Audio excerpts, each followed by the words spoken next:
Este miércoles amanecimos con la noticia de que la Organización de las Naciones Unidas, la ONU, reconoció las propiedades medicinales de la cannabis. Durante la 63 sesión reconvenida de la Comisión de Estupefacientes de la ONU, 27 países, incluido México, votaron por retirar la cannabis y su resina de la lista 4 de la Convención Única de Drogas de 1961. No fue un triunfo total porque la cannabis sigue siendo una de las sustancias bajo control internacional con carácter adictivo pero accesible para actividades médicas. Mientras que en la lista 4 están las drogas consideradas peligrosas y bajo un estricto control como la heroína, a las que se les atribuye un escaso valor médico. En 2019, la Organización Mundial de la Salud reconoció la utilidad médica de la cannabis y recomendó retirarla de la lista 4. Con excepción de Hungría, los países de la Unión Europea votaron a favor de este cambio. En América lo hicieron Argentina, Canadá, Colombia, Estados Unidos, México, Uruguay y Ecuador. La medida ayudará a fomentar la investigación con cannabis sobre la que se han evaluado tratamientos contra el Parkinson, la esclerosis, la epilepsia, el dolor crónico y el cáncer. Ahora sí quería, Lisa, la mesa es tuya y luego Sara. Amanecimos bailando y yo creo que Sara estará igual de contenta que yo, quizás no por la parte más técnica que ahorita podemos discutir, sino por el simbolismo político de lo que sucedió en la Comisión de Estupefacientes de Naciones Unidas, que es un espacio altamente politizado, donde hay dos bandos claramente confrontados, un bloque de países, digamos, progresistas y un bloque de países completamente reactivo y que rechaza toda modificación al régimen de control de drogas y que incluso apuesta por el endurecimiento de las medidas en contra de las personas consumidoras y en contra de las drogas. Y es importantísimo lo que sucedió hoy porque nadie ni nosotros en sociedad civil realmente esperábamos que esta votación de esta recomendación sucediera y al final se alinearon los astros y sucedió. Grosso modo, ¿qué significa? Significa que las drogas desde 1961 hasta acá han estado prohibidas internacionalmente en tres convenciones, una de 1961, otra del 71 y otra del 88. La del 61 tiene unas listas, 4 listas, en donde se clasifican las distintas sustancias supuestamente sobre evidencia científica y se clasifican en aquellas que tienen, digamos, son dos cualidades, potencial adictivo y uso terapéutico, uso médico, ¿no? Y hay combinaciones, las que tienen mucho uso terapéutico, mucho uso terapéutico pues son muy adictivas, las que no tienen ninguno y no son adictivas y las que tienen los dos, etcétera, unas combinaciones así medio raras. La marihuana estaba prohibida en 2 listas, ¿no? En la lista 1, donde justamente estaba con drogas, está con drogas peligrosas como la cocaína y la heroína, y en la lista 4, que estaba reservada para drogas que tenían propiedades particularmente peligrosas, pero además tenían cero o muy poco valor terapéutico.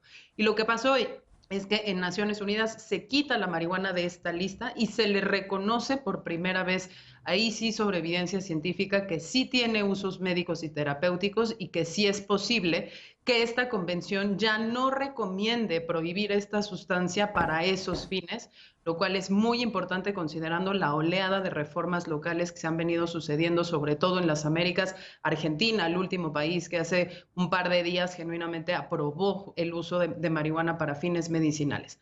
Ahora, ¿esto significa que la marihuana queda legalizada en el mundo para siempre, para todos los usos? No. No, va a quedar adentro de esa famosa lista 1 y por lo tanto va a seguir siendo una sustancia prohibida, pero sí es muy importante que se le hayan reconocido estas propiedades médicas y sobre todo es muy importante que las otras recomendaciones de las que me imagino Sara puede completar no pasaron porque eran recomendaciones que endurecían los controles internacionales para Claro. los derivados de la marihuana y que quedó muy claro en esa señal política que la marihuana sí tiene usos terapéuticos y que los países de ese bloque progresista están dispuestos a rechazar cualquier otro intento de sobrecontrolar a sus componentes psicoactivos y no psicoactivos en este régimen de control de drogas que, valga decirlo, requiere una modificación muy importante. Esto a países como el nuestro nos autoriza justamente para poder llevar a cabo, implementar esa reforma que tenemos detenida desde 2017 de uso de cannabis Claro. medicinal y que sigue sin reglamento, y a muchos otros les permitirá abrir la discusión. Cierro simple y sencillamente agradeciendo de verdad profundamente el trabajo incansable de muchísimos diplomáticos mexicanos, porque esto que sucedió hoy no solo fue un voto que ya se había pospuesto durante 2 años, sino que fue un proceso incansable en donde primero se requirió convencer a la Organización Mundial de la Salud de hacer una revisión científica, después se tuvo que hacer esa revisión científica y luego se tuvo que votar. Par de nombres rapidísimos. Yo creo que es importantísimo reconocer al Luis Alfonso de Alba, que fue nuestro embajador en Viena, Alicia Buenrostro, que fue nuestra embajadora en Viena, Jaime Campuzano, que es nuestro embajador en Viena, y muchos otros de capital, como Damián Martínez, como Isaac Morales, que realmente llevan años dedicándose a esto para que México pueda apoyar una reforma internacional de la política de drogas, y a ellos todo el agradecimiento. Qué bien. A ver, Sara, así como explicas en tu Instagram, que a mí me entretiene muchísimo, si nos quisieras explicar así de forma muy coloquial, o sea, la importancia, ya le dijo Lisa, pero bueno, ¿cómo esto podría influir a nivel de esta oleada mundial que se está dando de liberalización de la cannabis, pero también en México? Sí, claro, y yo me sumo a esas felicitaciones porque junto con Lisa he tenido el gusto de formar parte de la delegación de México en estos espacios y pues puedo decir que ellos sí trabajaron durísimo por esto. Esto ha sido un proceso de más de 6 años y también es importante recordar que la ONU, bueno, y la Comisión de Estupefacientes y la Organización Mundial de la Salud no habían hecho una revisión crítica de cannabis desde 1936. Entonces, en realidad, imaginemos cuánto ha avanzado nuestro conocimiento y nuestro entendimiento y los estudios clínicos que se han hecho sobre el uso de cannabis para cualquier uso terapéutico o medicinal. Entonces, sí es un gran logro. Para México, pues esto sí, abre la puerta a que podemos seguir con el reglamento que ya está, que se tiene que publicar en enero del siguiente año. Pero también es importante saber que México ya ha trazado su propia ruta gracias a la jurisprudencia. Entonces, esto no cambia tanto todo ese tema que ahora está en la Cámara de Diputados y que pues lo van a retomar en estos días. Entonces, eso ya venía siguiendo. Lo que sí va a hacer es abrir la puerta a defender esas decisiones, a tener una coherencia entre nuestras políticas nacionales y poder ser un líder en esos países para que sí podamos generar ese grupo de países afines y seguir promoviendo pues cambios a nivel internacional. También es importante notar que estos cambios a nivel internacional son muy sutiles, son cambios en palabras, donde en realidad un país puede determinar su política nacional sin siempre acudir a las convenciones internacionales como ha hecho Uruguay y Canadá en el tema de la regulación de cannabis para uso adulto personal. Ahora, hay algunas recomendaciones que no pasaron, que es importante resaltar, que tal vez no resaltaron, no se aprobaron, y eso es de que había uno sobre que iban a quitar cannabidiol o CBD de cualquier fiscalización internacional. Ahora, conocemos al CBD como uno de los más de 150 cannabinoides que están en la planta de cannabis y que tiene un alto uso medicinal, especialmente en temas de epilepsia, padecimientos de epilepsia. Ahora, ellos querían fijar que CBD es cualquier medicamento que tiene menos del 0.2% de THC. Ahora, ¿por qué la Unión Europea vota en contra de que se haga esto? Porque en muchos de sus países ya tienen leyes sobre cannabis medicinal donde el umbral para THC en un medicamento basado de cannabis que contiene principalmente CBD ya es más de eso. Por ejemplo, en México, según la iniciativa de 2017 o la ley aprobada en 2017, es el 1% de THC. Entonces, aprobar algo que es 0.2% es un poco arbitrario y además no está basado en la evidencia. También creo que es importante, cannabis va a seguir siendo en la lista 1, está entonces al lado de heroína, está al lado de la cocaína, sigue bajo mucho control, pero lo que hace es explícitamente reconoce que hay un valor, que sí tiene un valor, porque antes decía que tenía nulo o escaso valor terapéutico. Entonces, sí es un gran alcance, pero son pasitos chiquitos porque en estos espacios multilaterales así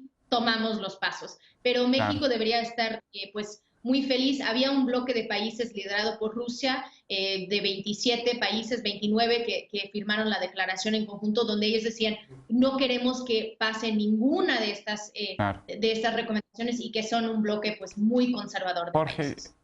nada más para complementar lo que dice Sara, yo me acuerdo un día que estábamos debatiendo que tú explicaste muy bien la importancia que tiene el uso terapéutico. Creo que tú llevaste un caso, si no me equivoco, y has estado cerca de personas que se han tenido que amparar para poder hacer uso de la cannabis medicinal, ¿no? Si puedes explicar un poquito de tu experiencia para que el auditorio sepa la importancia de esto. Sí, bueno, primero que nada yo sí voy a romper el protocolo y felicitar a Lisa y a Sara. Creo que ellas han estado involucradas en esta lucha y me parece admirable por todo el tiempo que le han invertido y porque la verdad es que creo que es una causa que han abanderado y además han logrado cambiar narrativas, ¿no? Totalmente. A mí me tocó con Luisa Conesa acompañar el caso de Margarita Garfias, que Lisa y Sara conocen bien, que es básicamente un reclamo de constitucionalidad ante la ausencia de la reglamentación sobre la Ley General de Salud en materia de cannabis, la reforma. Digamos, el argumento era que esta falta de reglamento, de hacer efectivo lo que ya prometía la ley, privaba a Carlos, a su hijo, que tiene epilepsia refractaria, entre otras cuestiones, del acceso al cannabis terapéutico que tanto necesitaba, y además era impresionante en los juicios. La semana pasada, hace 2 semanas tuvimos audiencia con Secretaría de Salud y COFEPRIS, y perdón por la expresión, pero fue un circo porque la autoridad, de verdad, me parecía lamentable la actitud que habían tomado frente a lo estoico y lo admirable que fue el argumento de Margarita, ¿no? Al final del día, un poco lo que razona la segunda sala es justamente, y eso es también todo el crédito y admiración a Luisa Conesa, quien encabezó este litigio, era que básicamente el hecho de que no exista reglamento era preferir el dogma y preferir el estigma sobre la investigación científica del cannabis vis-a-vis lo que indicaba la evidencia, ¿no? La falta de reglamentación impedía investigar más sobre cannabis y generaba un círculo vicioso que impedía el acceso a medicamento y a una producción mexicana, etcétera, etcétera, ¿no? Yo quisiera concentrarme en otro punto que quizá no guarda tanta relación, pero que es justamente el señalarlo así. Probablemente estamos frente a uno de los cambios de narrativas más importantes en los últimos 30, 40 años en cuanto a activismo y movimientos sociales, ¿no? Claro. Y hay que decirlo así, cuando otras personas nos preguntemos, quizás de mi tema particular, en temas de lucha contra la impunidad y justicia transicional, cómo se cambian narrativas, seguramente tendremos que voltear a las lecciones aprendidas del movimiento por la regulación de las drogas, ¿no? Insisto, toda mi admiración para las personas que han estado aquí y en esa lucha, y particularmente para Lisa y Sara, que sé que hoy están de fiesta. Sí, cierto, felicidades. Ahora, nos faltaba Eder en la mesa pasada, hoy nos falta una Ana, pues la voy a hacer de Ana. ¿Por qué nos queremos drogar, Lecona? Híjole, así nos dices, que no entiendo para qué nos queremos drogar. Y también vi una diputada amiga que decía, es que no entiendo por qué quieren legalizar la marihuana. Así decía. A ver, primero sumarme a las felicitaciones y ampliarlas, desde luego, a Jorge y a Luisa, porque creo que de este panel el que menos ha hecho por el tema soy yo, creo que más que consumirla. y déjame entonces darte desde ahí mi postura, ya que se ha explicado en cuanto a lo técnico, en cuanto a las explicaciones, una postura como usuario, porque creo que esto que dice Jorge del cambio de narrativa que estamos viendo en el mundo y muy recientemente, espero, se estén sentando las bases en México, pues nos tiene que llevar a desestigmatizarla de tajo. Yo, y lo voy a decir así, yo no sé qué hubiera hecho después del sismo del 19 de septiembre de 2017, de no ser con ayuda de la cannabis, para algo tan básico como dormir. Hace poquito entrevistamos, de hecho, a Sara, Paulina Chavira y yo para nuestro podcast, y me quedé pensando en algo por una pregunta que le hicimos también un poco como provocación sobre este calificativo del uso lúdico de la marihuana, y la respuesta de Sara, si no me equivoco, Sara, fue que había que ir cambiando a decir un uso adulto, un uso responsable. O sea, yo, de mi experiencia personal, yo te puedo decir que alguien que sufre ansiedad o que tiene problemas para algo tan sencillo como para dormir, pues no es necesariamente que esto signifique la fiesta y de ahí la perdición y de ahí la adicción. Entonces, qué bueno que se dan estos pasos, qué bueno que empiezan a derrumbarse todos los muros y las barreras, tanto discursivas como legales, y con toda la cautela también de lo que falta por hacer en nuestro país. Vemos todas estas deficiencias todavía que tiene la ahora minuta que salió del Senado y que está en Cámara de Diputados, y el debate lo tenemos pues a días, ¿no? Estamos a 13 días de que vence el plazo que fijó la Suprema Corte de Justicia de la Nación para hacer la regulación, y van a quedar pendientes y van a estar pendientes, pero es buen momento de estas cosas que pasan, irlas exaltando, irlas reconociendo, irlas ubicando en su justa dimensión, para que sea esto la experiencia, la ciencia, la que nos vaya diciendo cuál es la realidad sobre estas sustancias prohibidas, y no campañitas como las del gobierno federal, que es deleznable, que es lamentable, de que el mundo de las drogas no te lleva a ningún final feliz. Lisa, rapidísimo, ¿tú quieres decir algo? Rapidísimo, nada más porque me hiciste la provocación de si estuviera nuestra querida Ana en la mesa, y decir que sí hay implicaciones para México, en tanto que el tema del reglamento de cannabis medicinal lo han detenido 2 presidentes, cuyos 2 secretarios de salud dijeron que sobre su cadáver iban a publicar un reglamento de cannabis medicinal, y sobre sus comisionados de adicciones y sus comisionados de riesgos sanitarios. Entonces, esta es una clara llamada para que la administración actual deje de hacerse taruga y publique ese reglamento medicinal. Y segundo, para el PAN. Es un gran mensaje, porque en 2017 el PAN se sumó en la votación a lo general de la aprobación de la marihuana medicinal, pero reservó todos y cada uno de los artículos de esa entonces ley para mostrar un posicionamiento en contra, pese a que sabían que iba a ser muy costosamente, muy políticamente costoso oponerse a la reforma entonces. Entonces, pues esperaríamos que ya de una vez por todas pues acepten que esto es evidencia global. Pues más claro, ni el agua. Vamos a un corte y regresamos con la paparrucha.